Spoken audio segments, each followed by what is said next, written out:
Hey everyone, welcome back to Apollo Art Analysis. In today's episode, we're going to be studying a piece by the established 3D artist known as Davish, and in this episode, we're going to be looking at the dark and dangerous aesthetic of red. We're also going to look at a sci-fi dystopia of machinery, so let's jump right into it. So at first sight, we're struck by a harrowing and haunting composition. Your first impression is likely one of shock due to the visceral visual experience before us, and notice how space is used within the work at hand. Of course, we see both subjects placed in center space. Their forms are further elevated by various light and dark accents within the work at hand. And one of the first things I noticed, it really struck me instantly, is the impact of color, right? All we're offered here is this red, and the nature of red is going to be visceral, like the irreversible sight of first blood. Another thing you may notice is the impact of texture, right? We see, say, the rough, almost molten, and say, fiery textures below, in direct contrast to, say, the smooth and rigid machine above, both of which immerse us so well within the work at hand. And I want you to also notice how light is used within the work at hand. Of course, we see the light on this hovering droid,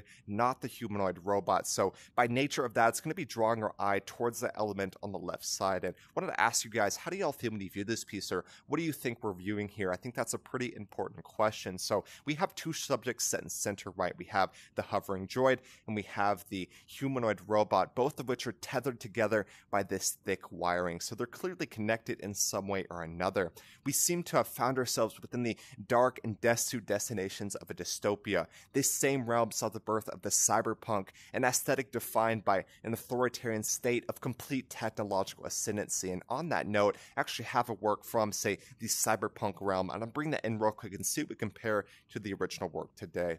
Alright, so I got another work here, and both are going to be digital renders, and both are clearly works of, say, science fiction and horror here. So, like I said, both are renders. The work here, of course, today is from Davish. The work on the right is going to be Naja Fujiriku, a person I really showcased a long time ago, but nonetheless, he has some really good pieces. This is, during the first year of our Apollo Art Archive, so just want to bring this in real quick. Of course, in both instances, you see this harrowing sight of red. It just fills the composition and gives that sight reminiscent of, say, blood, fire, or molten lava there. So in both instances, we have that giving a visual experience, and we also have, say, the droids or the humanoid robots in both instances as well. Of course, we have the humanoid robot here, and we have a subject here. Could be human, hard to say for sure, but we do have robots in both instances as well. So you have the, say, chaotic composition, the very dark, gritty, and dirty, and then we have, say, the fiery composition created by a dark dystopia. So I just want to bring that in real quick,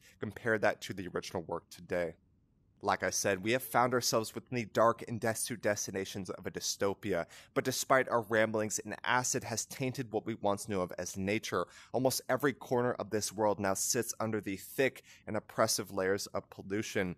Now that everything has gone to hell, we send the robots out to do the heavy lifting. This brought in an age of abundance, so now the machines reign as ubiquitous as cardboard boxes. So they're quite common and absolutely inescapable at this point. And I wanted to ask you guys, who is really in control here? Is it the humans or the robots? I'm going to ask you guys, ask yourself, who is really in control? Really hope y'all enjoyed today. This is a very dark and harrowing composition. There is no doubt about that. Always love to bring in the cyberpunk, the dystopia, really important themes to discuss. And so within this work, it is a digital render, so of course extremely realistic. The program used here is going to be Blender with some additional edits in Adobe Photoshop. For example, you have, say, the text or the code up on the right there. So that requires an additional edit such as Photoshop. So really hope y'all enjoyed today. We talked about so many different things, from the harrowing nature of red, of course the aesthetic created by that, the impact of texture, say these two subjects wired together, they're just inescapable. We talked about, say, the cyberpunk aesthetic, and we even connected it to an additional work from another sci-fi artist. So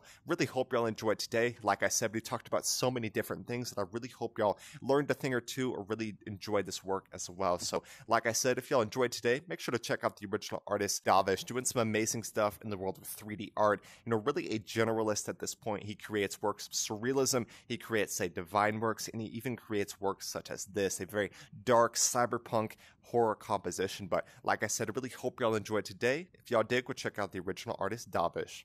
My name's Apollo, this was Apollo Art Analysis, and I'll see y'all on the next episode.